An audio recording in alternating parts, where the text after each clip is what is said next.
Halo, apa kabar kawan-kawanku semuanya? Senang sekali rasanya kembali saya bisa menjumpai Anda dalam sebuah tips, yaitu cara memotong styrofoam yang mudah, simple, dan menghasilkan pemotongan yang bagus.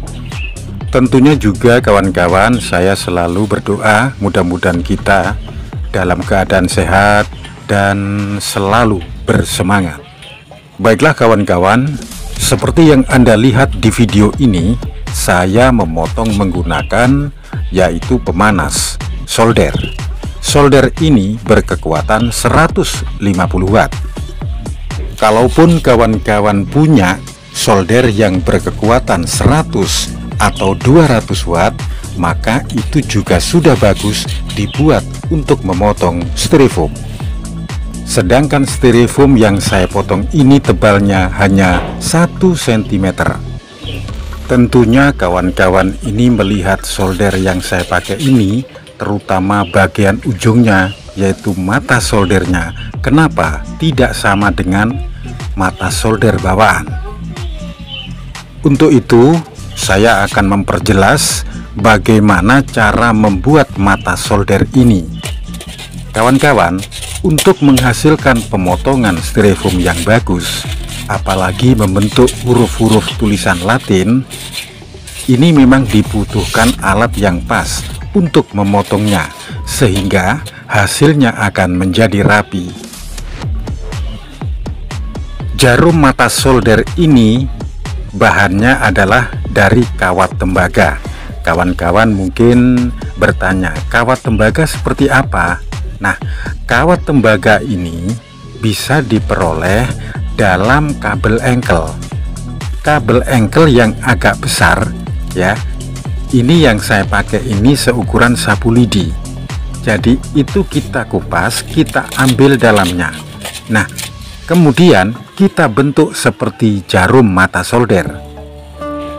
Dan untuk mendapatkan atau mencari kawat solder seperti ini ya, maksudnya kawat tembaga, ini bisa dicari atau dibeli di toko-toko alat listrik atau di toko bangunan. Di samping harganya relatif murah, pembuatannya pun lebih gampang, tidak sulit. Untuk itu pada kesempatan ini, sambil kita melihat pemotongan styrofoam, akan sedikit saya perjelas tentang pembuatan mata solder dari bahan kawat tembaga.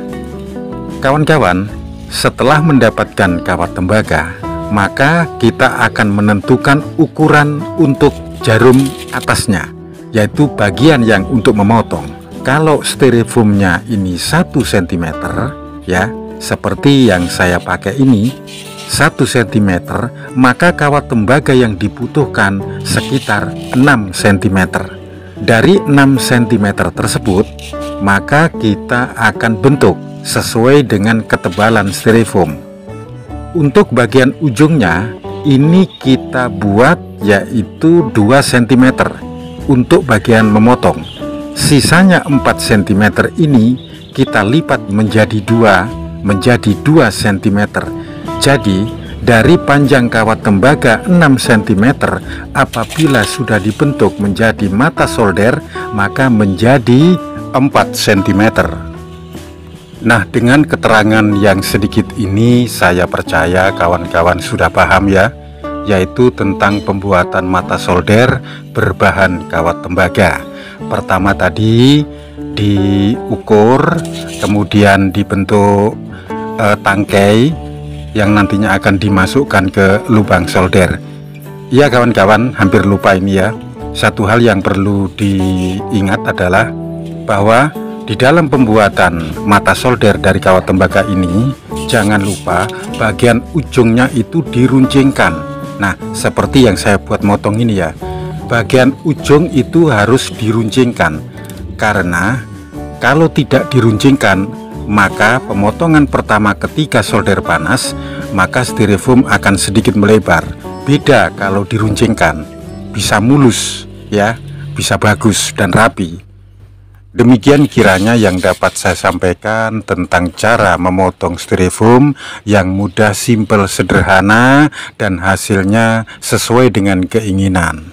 Tentunya dalam pembuatan video ini masih banyak kekurangan, baik videonya atau bahasa saya yang kurang lancar.